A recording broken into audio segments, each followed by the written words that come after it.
स्वागत है आप सभी लोगों का मेरे चैनल साइंस और टेक्नोलॉजी में। मैं अनुपम विपुल आप सभी लोगों का स्वागत करता हूं आज के शो साइंस थर्सडे में। आज हम लोग बात करेंगे व्यूअर सजेशन वीडियो के बारे में, यानी कि नॉन डिस्ट्रक्टिव टेस्टिंग के बारे में।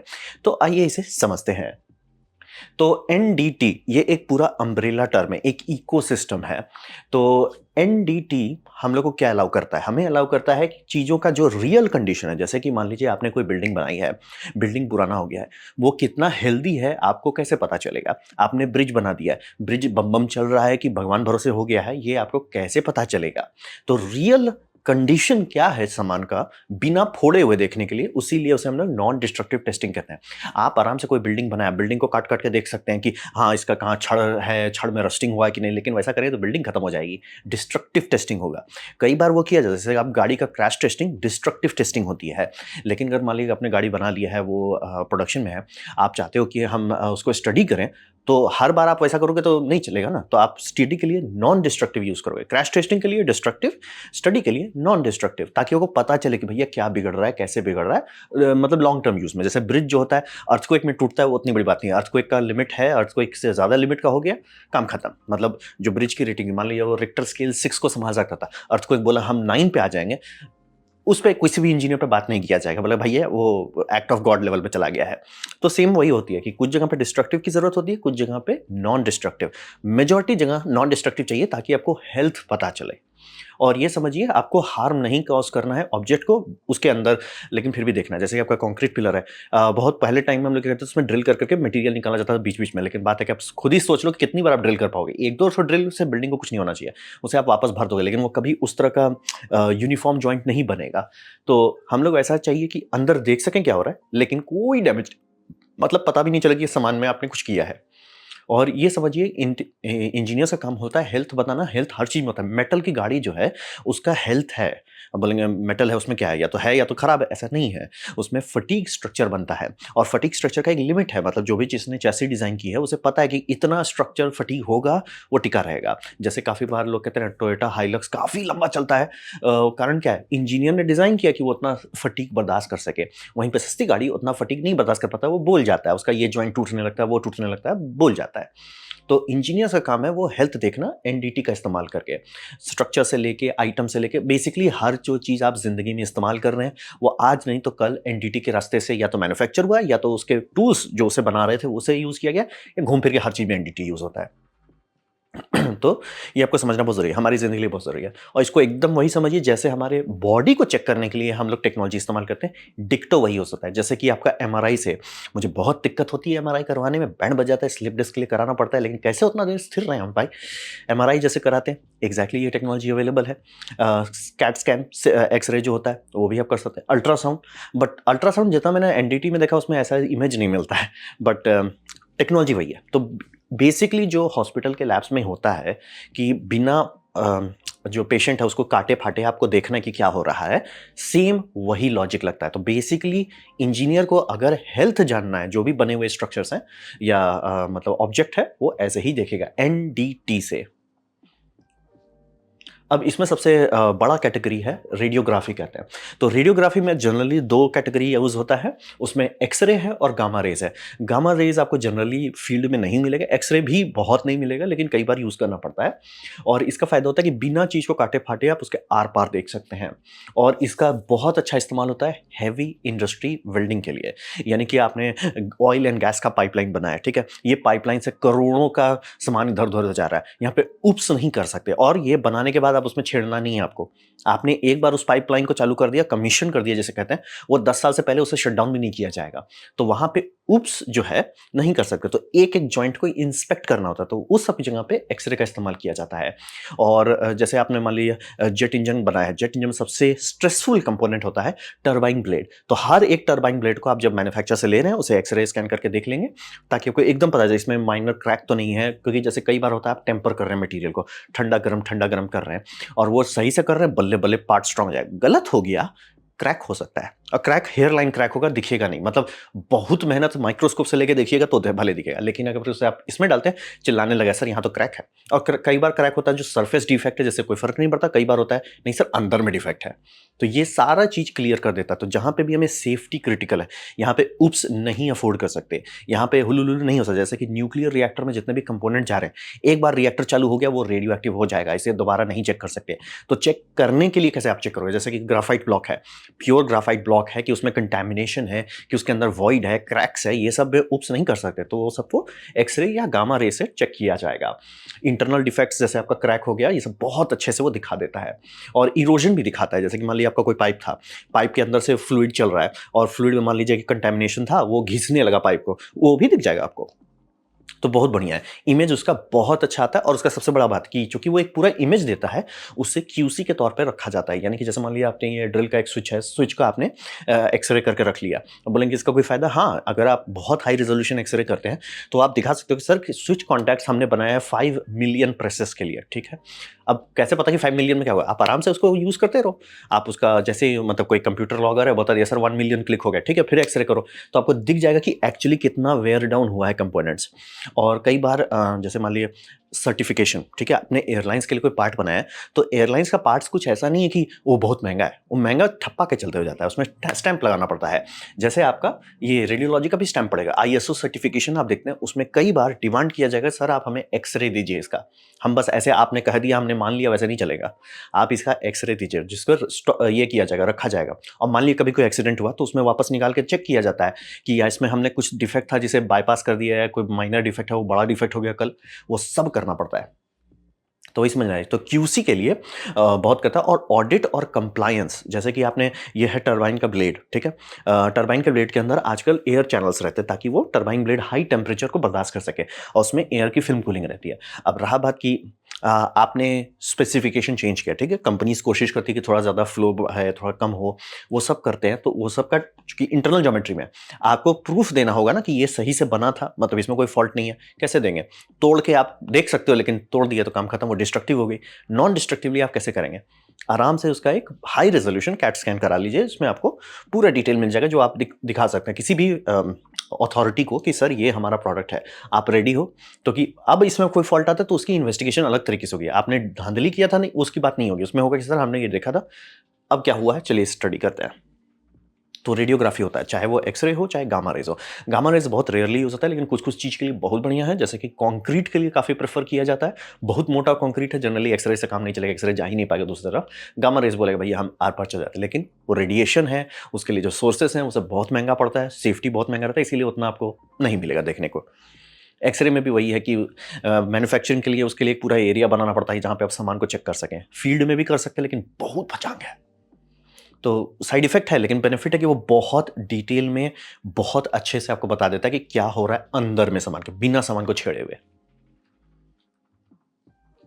अब बात करते हैं दूसरा जो आप लोग सब लोग देखे ही होंगे, ultrasound. Ultrasound high frequency sound इस्तेमाल करता है। अल्ट्रासाउंड का सीधा मतलब होता है जो हमारे हियरिंग रेंज से ऊपर है, यानी कि 30 किलोहर्ट्ज से ऊपर चला जाता है। कई बार मेगाहर्ट्ज में भी चले जाते हैं, उससे भी आगे जा सकते हैं। तो वो फ्रीक्वेंसी आइटम के आर पार जाता है और उससे एको आता है। वो एको को आप स्टडी करते हैं, इससे आपको डेटा पता चल जाता है। ये आपका वही इंटरनल डिफेक्ट देख सकता है, क्रैक्स देख सकता है, करोजन देख सकता है, इरोजन देख सकता है, और फेल्डिंग वेल्ड जो है फेलियर देख सकता है। यानी कि जैसे मान लिया आपने साउंड मार रहे हैं, वेल्ड सही था तो एक उसका नॉर्मल ऑलमोस्ट ऑडियो वेव इधर से उधर चल जाएगा, उसको कोई फर्क नहीं पड़ेगा। लेकिन वेल्ड में वॉइड पड़ गया, जैसे आपने वो जो बीट डाल रहे थे वहां गैस ट्रैप हो गया, वॉइड बन गया, वो एको बाउंस करने लगे, वो तुरंत आपको दिखेगा कि सर कुछ गड़बड़ हो गया है। आपको जो सिग्नल आएगा उसमें तुरंत पाया सर धांधली, धांधली डिटेक्टेड। तो ये सब करके बहुत इसका अच्छा से इस्तेमाल होता है। हाँ, लेकिन ये समझिए जो अल्ट्रासाउंड हम लोग मेडिकल फील्ड में यूज करते हैं उसमें तो इमेज दिखता है, इसमें वैसा नहीं है। इसमें जनरली ऐसा आपको ग्राफ दिखता है, तो इसमें थोड़ा सा आपको पता होना चाहिए कि आप देख क्या रहे हो। आम पब्लिक को आप नहीं दिखा सकते। एक्सरे इमेज तो हम किसी को भी दिखाएंगे वो समझ जाएंगे सर यहाँ क्रैक है, यहाँ पे टूटा फटा है। अल्ट्रासाउंड थोड़ा उस तरह का नहीं है, लेकिन हर जगह यूज़ होता है। जैसे आप देखते हैं पाइप वेल्डिंग सब में यूज़ होता है, बहुत यूज़ होता है, क्योंकि ये ऑलमोस्ट उतना अच्छा है जितना एक्सरे है, उतना प्रिसाइज नहीं जाता, और ऑब्वियसली आपके पास कोई डेटा नहीं आता कि सर ये मेरा इमेज है, ये मेरा प्रूफ है कि जैसे मान लिया आप किसी चीज़ का इंस्पेक्शन कर रहे हैं, एक्सरे के जितने भी चीज़ लिए जा रहे हैं और मान लिया वो क्रिटिकल आइटम पे है, तो उसका वो रखा जाएगा, आर्काइव किया जाएगा कि सर 2021 में हमने ये स्कैन किया था, ये दिख रहा था पाइप में कोई डैमेज नहीं है, 2022 में किया था कोई डैमेज नहीं है हुआ, 2023 में कोई डैमेज नहीं है, 2024 में डैमेज हुआ, हमने रिपेयर करने के लिए शट डाउन कर दिया। बहुत सारी चीज़ जो नेशनल प्रायोरिटी है, जिसको ऊप्स नहीं कर सकते, वो सब में ऐसे करना पड़ता है, तो वो अल्ट्रासाउंड से नहीं किया जाएगा। लेकिन काफ़ी ऑन फील्ड काम के लिए, मतलब जो एकदम हाई प्रायोरिटी नहीं है, वहाँ पे लोग जनरली अल्ट्रासाउंड से करते हैं। जैसे कि रेलवे, तो रेलवे में आपने सब लोगों ने ये देखा होगा, ये मैं थोड़ा यूरोपियन दिखा रहा हूँ, वीडियो नहीं कर रही है, लेकिन आप यही देखते होंगे बहुत लोग ट्रैक में मशीन लेके चलते रहते हैं। ये दिखाता रहता है रेलवे पटरी का क्या हालत है। ये बता सकता है कि कोई जो, जैसे आपका जहाँ फिश प्लेट, अब तो नहीं यूज़ होता फिश प्लेट उतना, पहले बहुत होता था, अब तो सारे कंटिन्यूस वेल्डेड रेल है, तो उसमें मान ली क्रैक हो रहा है डिफॉर्मेशन के चलते, वहाँ पे दिख जाएगा। दूसरा, जैसे आप थर्माइट वेल्डिंग कर रहे हैं, वो वेल्डिंग कई बार पॉरस रह जाता है, मतलब कि उसमें बॉन्डिंग जो है ठीक से नहीं होता है, और अगर वो दिख गया तो हो जाता है। और कई बार ये हो सकता है कि थर्मल एक्सपेंशन कॉन्ट्रैक्शन जो माइनर वॉइड था, वो तो ऐसा कोई वेल्डिंग आप नहीं कर सकते जो एकदम एब्सोल्युटली परफेक्ट, एकदम कभी कोई टेंशन ही नहीं है, वो होगा नहीं। लेकिन वहाँ पे मतलब जो वॉइड है वो था, वो बहुत छोटा, तो कोई दिक्कत नहीं, लेकिन गर्मी ठंडा, गर्मी ठंडा, गर्मी ठंडा, और अल्ट्रा भारी ट्रेन उसके ऊपर से हुलू कर दिया, पता चला वो क्रैक कर गया, और वो माइनर क्रैक हो गया। शुरू में वो ऐसा नहीं होगा स्टील तुरंत टूट जाएगा, लेकिन ये अल्ट्रासाउंड बोलेगा सर ये एरिया को मार्क करो, और इसको या तो यहाँ ट्रेन को स्लो कर दो, और मतलब अगर आप अभी इसको रिपेयर नहीं कर सकते, ट्रेन स्लो चलाओ इसके ऊपर, और अगर ये बहुत हाई प्रायोरिटी है, काट के अभी बदलो इसको। तो ये सब किया जाता है, अल्ट्रासाउंड के भरोसे चलता है पूरा दुनिया। इसमें सबसे बड़ा फायदा ये पोर्टेबल होता है, मतलब एक्सरे वाला भी पोर्टेबल इमीटर्स आता है, लेकिन बहुत भचांग रहता है।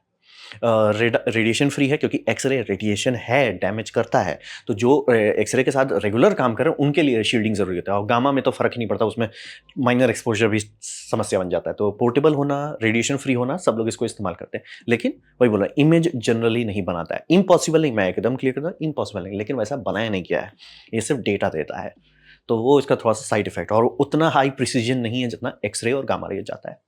तो अल्ट्रासाउंड समझिए एक मतलब अच्छा मिडिल ग्राउंड है, काफी चीज यूज है, और कंक्रीट में भी अच्छा खासा काम करता है। अब बात करते हैं वाइब्रेशन डायग्नोस्टिक्स का। तो वाइब्रेशन डायग्नोस्टिक ये पर्पस बिल्ट टूल है, जो भी चीज घूमता है उसके लिए, यानी कि आपका टरबाइन है, टरबाइन घूम रहा है, कैसे जानेंगे, तो उसके लिए स्पेसिफिकली उसी चीज को सॉल्व करने के लिए वाइब्रेशन डायग्नोस्टिक्स बनाया गया है। यानी कि जो भी कोई चीज घूम रहा है, तो उसमें किस तरह का नौटंकी होता है, उसमें होता है अनबैलेंस, यानी कोई शाफ्ट है, शाफ्ट में कुछ हुआ, इरोजन हुआ, डैमेज हुआ, या कुछ हुआ जिसके कारण से अनबैलेंस हो रहा है, तो वो एक अलग तरह का वाइब्रेशन बनाएगा। प्लस बेरिंग फेलियर जो होगा ही, आज नहीं तो कल, हर बेरिंग का एक लिमिटेड लाइफ स्पैन होता है। आप चाहोगे कि प्रिवेंटेटिव मेजरमेंट करते रहो, ताकि बिगड़ने वाला है तभी आप उसको, सर ये बिगड़ जाएगा कुछ दिन में, अभी शट डाउन कीजिए, रिपेयर कर लीजिए, कोई टेंशन नहीं है। तो बेरिंग फेलियर, लूज माउंटिंग, यानी आपने कहीं माउंट किया था, इसीलिए उसको बम बम माउंट किया जाता है, लेकिन माउंटिंग वाले करोजन हो गया, नट बोल्ट क्रैक कर गया, वो धीरे धीरे टूट चुका है या तो टूटने पे है, तो उस जगह पे आपको अलग तरह का वाइब्रेशंस आएगा। मिस अलाइनमेंट ऑफ शाफ्ट, जैसे जो जब भी आप देखते हैं मोटर है, मोटर पंप हाउसिंग से जोड़े हैं, वो अटैचमेंट जो है वो थोड़ा सा लुच हो गया, वो सब अलग रहेगा। कॉइल फेलियर, मोटर के अंदर में जो चीज़ें हैं उसमें कुछ गड़बड़ हो गया, तो ये सब का अलग सिग्नेचर होता है। तो आप सेंसर्स लगाते हैं, आजकल तो इतने एडवांस सेंसर्स आ गए कि सेंसर आपको ब्लूटूथ में भेज के मोबाइल में दे देगा ऐप डेटा, और उसमें हार्मोनिक्स पढ़ा जाता है, और उसमें आपको पता चल जाएगा सर किस तरह का इशू है। यानी कि एक लो फ्रीक्वेंसी हम होगा, आपका मोटर चल रहा है उसमें हम तो होना ही है, वो है सब बढ़िया है, लेकिन आपको उसमें बार बार एक स्पाइक दिखने लगे, सर इस फ्रीक्वेंसी पे स्पाइक आ रहा है, मतलब कुछ गड़बड़ है। वो आपको यही स्टडी करके आप बता सकते हो सर बेरिंग बोल रहा है, या माउंट ढीला हो गया, या मिस अलाइनमेंट हो गया। ये सारा चीज सिर्फ वाइब्रेशन सेंसर से आप स्टडी कर सकते हैं, और इसका ये सब होता है प्रिवेंटिव मेजरमेंट के दरमियान। यानी कि आपका जो भी प्लांट है, चाहे वो सीमेंट प्लांट हो, ये कोई भी इंडस्ट्रियल प्लांट हो, हैवी मेटल प्लांट हो, उस समय जितने मशीन्स लग रहे हैं वो सारे मशीन हलवा नहीं है, और उसको अगर आप उप्स हो गया बहुत नुकसान होगा, तो वो समय या तो स्टाफ जा के डालते रहेगा, या तो परमानेंटली ये वायरलेस वाले लगा देते हैं आजकल। और जैसे आपका देख लिए ब्लोअर मोटर है, ब्लोअर मोटर एक बेरिंग शाफ्ट में है, वो बेरिंग शाफ्ट में आप ये लगा दियो कि बेरिंग जैसे ही गड़बड़ाएगा आपको पता चल जाएगा सर बेरिंग बोलने वाला है, उसे या तो ग्रीस कम हो रहा है उसका इफेक्ट आने जाएगा, या तो आप रिपेयर करो, या तो उसको बदल दो, वही बोल। और मिस अलाइनमेंट भी पता चल जाएगा। ये सब का सबसे बड़ा फायदा रहता है कि आप जितना जल्दी पकड़ लोगे उतना डैमेज कम कर पाओगे। ऐसा कोई मशीन कभी नहीं बना है जो कभी खराब ही नहीं हो, और ऐसा भी कोई कंपनी नहीं है जैसे आप बोल दो एबीबी बहुत अच्छा है या सीमेंस बहुत अच्छा है कि ये सब का मैंने मोटर ले लिया, इसने बोला 5 साल की वारंटी है तो 5 साल से पहले कुछ नहीं होगा। जनरली वैसा ही होगा, जनरली ऐसा होगा कि आपने 10,000 पीस मोटर खरीद लिए हैं, और हाँ कुछ कुछ प्लांट्स में उतने लगते हैं, तो 10,000 मोटर है, तो 10,000 मोटर में से 9,990 मोटर को 5 साल से पहले कुछ नहीं हुआ, सर्दी खांसी कुछ नहीं हुआ, लेकिन 2-3 टब बोलेगा 2 ही महीने में अच्छू। तो वो सबको पकड़ना बहुत जरूरी है। और रूटीन चेकअप जो है मतलब ये ऐसा चीज इसमें आप पैसा खर्च कर रहे हो, राइट, मतलब चाहे इक्विपमेंट पे खर्च कर रहे हो, टेक्नीशियन पे खर्च कर रहे हो, लेकिन उससे जो रन टाइम एफिशिएंसी मिलती है वो बहुत बढ़ जाता है। तो ये वाइब्रेशन डायग्नोस्टिक एक पूरा दुनिया है जिसमें जितना भी चीज़ घूम रहा है सबके लिए होता है, चाहे रेलवे का एक्सेल्स हो, चाहे मोटर हो, पंप्स हो, हर चीज़ जो कि कीमती है, महँगा है और जिसके भरोसे कुछ चल रहा है, वहाँ पे ये सब लगाया जाएगा। नॉन डिस्ट्रक्टिव टेस्टिंग आपको कुछ, और ये तो रनिंग टेस्टिंग है, मतलब आपको छेड़ना भी नहीं है, मोटर चल रहा है सर, कोई टेंशन नहीं है, लगा दीजिए। लेकिन हाँ, वो कहीं पे भी बॉडी में नहीं लगाया जाता है, वो जनरली बेयरिंग के पास लगाया जाता है और कोशिश ऐसा करना है कि पेंट ये नहीं हो कि पेंट है, उखड़ने पे है, उसके ऊपर आप लगा दिए, सेंसर नहीं कपल कर पाएगा। खासतौर पे हाई फ्रीक्वेंसी वाइब्रेशन नहीं जा पाएगा। रस्ट हो गया है, आपको रस्ट वहाँ ग्राइंड करके हटाना पड़ेगा, उसको पूरा साफ करना पड़ेगा और उसको एसिड से एच करना पड़ेगा ताकि एकदम क्लियर स्ट्रक्चर मिले। उस स्ट्रक्चर पे आपको एक थोड़ा खासतौर का सीमेंट आता है, मतलब इपॉक्सी टाइप समझ लीजिए, या पुट्टी, वो लगाइए। उसके ऊपर एक बढ़िया सा मेटल का डिस्क आएगा, वो लगाइए। उसके ऊपर सेंसर मैग्नेट से लगाइए और जनरली जितने बड़े मोटर्स होते हैं उसमें स्पॉट्स दिया रहता है, वो सब शुरू में ही आपको लगाना होता है ताकि करोजन ना हो जाए उस वक्त पे। और ये बहुत मतलब इसी के भरोसे आप जानते हो कि आपका ट्रेन जो है वो चलेगा, वो चलेगा। और बिगड़ने से पहले जो भी मेंटेनेंस में जाता है, जब लोकोमोटिव सब, उसी टाइम चेक कर लिया जाता है कि सर ये बेरिंग है कि अभी इसको बदलो। और पूरी दुनिया मतलब जितना भी हैवी इंडस्ट्री है जिसे हम नहीं देख रहे हैं लेकिन हम हमारी जिंदगी उसी पे चल रही है, वो सब यही वाइब्रेशन डायग्नोस्टिक संभाल के रखा हुआ है। जिस दिन वो बोल जाते हैं गड़बड़ हो जाता है। और उसमें एक कहावत है कि अगर कोई भी ऐसा आ गया, काफ़ी लोग हो जाते हैं लेजी कि अरे 6-6 महीना पे डायग्नोस्टिक करेंगे, नहीं। हर हालत में हर मशीन 1 महीने पे गैप से अंदर में ही आपको चेक करना है। आइडियली हफ्ता या तो एटलीस्ट 1 महीना। 1 महीने से ज़्यादा कर रहे हैं तो आप भगवान भरोसे पे आ रहे हैं। और इसीलिए आजकल वो लोग ज़्यादा खर्च करके ये कर लेते हैं, भैया रिमोट डायग्नोस्टिक लगा दो, 24/7 मॉनिटरिंग होता रहे। तो वाइब्रेशन डायग्नोस्टिक हो गया। बेसिकली अकूस्टिक सेंसर है जो पूरा साउंड कैप्चर कर रहा है मोटर का, और चूंकि वो साउंड हाई फ्रीक्वेंसी में आएगा, लो फ्रीक्वेंसी में आएगा, बहुत बड़ा डायनामिक रेंज में आएगा, वो सबको फिल्टर करके आपको दिखा देगा एप्स में, जिसमें आपको पता चल जाए सर क्या हो रहा है। बता देगा सर बेरिंग बोल रहा है या आपका कॉइल डैमेज हो रहा है, वो बता देगा। अब बात करते हैं, बहुत सारा और भी है। मैं मतलब अगर सबका वीडियो बनाने लग गया तो कई दिन बीत जाएंगे। जैसे कि एक एडी करंट होता है, ये मेटल स्ट्रक्चर्स के लिए काफ़ी इस्तेमाल किया जाता है। बहुत परफेक्ट नहीं है लेकिन इसका भी अपना यूनिक एडवांटेजेस हैं। मैग्नेटिक पार्टिकल टेस्टिंग होता है, यानी कि आप डस्ट डाल दीजिए और उस पर मैग्नेटिक फ्लक्स चलाइए। इसमें थोड़ा सा साइड इफेक्ट होता है कि मतलब अगर मैग्नेटिक फ्लक्स के डायरेक्शन में क्रैक्स है तो वो नहीं दिखेगा, उसको थोड़ा सा मतलब फ्लक्स में इंटरफियरेंस करने वाला डायरेक्शन में हो, तो इसीलिए इसको यूज़ करने टाइम आपको ऐसे और ऐसे करना होता है, लेकिन फिर भी एक लिमिट रहता है। तो इसीलिए अगर आप अल्ट्रासाउंड कर सको तो वही किया जाएगा, एक्सरे कर सको तो बम बम, लेकिन नहीं कुछ है तो ये भी एक अच्छा लो कॉस्ट टूल है जो काफ़ी इस्तेमाल होता है। पाउडर रहता है, इसमें कई जगह पे डाई इस्तेमाल किए जाते हैं जो ग्लो इन द डार्क रहता है। जैसे F1 का गियर बॉक्स आपको चेक करना है तो यही वाला करेंगे, लेकिन उसमें आप डाई लगा दोगे जो ग्लो इन द डार्क है, और वो ग्लो करेगा फ्लोरेसेंट लाइट में, चमकने लगेगा, तो हेयर लाइन फ्रैक्चर एकदम दिखेगा कि अरे ये तो चमक रहा है।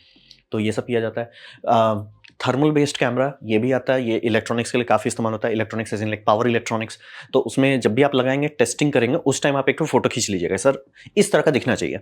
और उसमें मान लीजिए आप फिर गए 1 महीना बाद, फिर देख रहे हैं सर ये जगह कुछ जरूरत से ज़्यादा हॉट हो रहा है, यानी कि वो आइटम बोलने वाला है या डैमेज हो चुका है, तो वो आप कर सकते हैं। ये यहाँ पे आपको छूने की भी जरूरत नहीं है, आप बस देखते रहोगे, देखो ये कुछ जरूरत से ज़्यादा गड़बड़ है।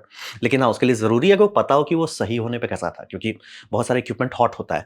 तो जैसे मान लीजिए आपका ब्रेक रजिस्टर है किसी चीज़ के लिए, वो ब्रेक रजिस्टर है, मान लीजिए कोई मोटर है वो एनर्जी डंप करता है ब्रेकिंग के टाइम में, वो गर्म होगा, उससे आपको फ्रीक आउट नहीं करना है। तो थर्मल टेस्टिंग के लिए आपको थोड़ा सा डेटा होना चाहिए कि सर कैसे हेल्दी होने पे कैसा था और अनहेल्दी होने पे कैसा है। जनरली पता चल जाता है, ये बहुत ऑब्वियस रहता है देखने पे।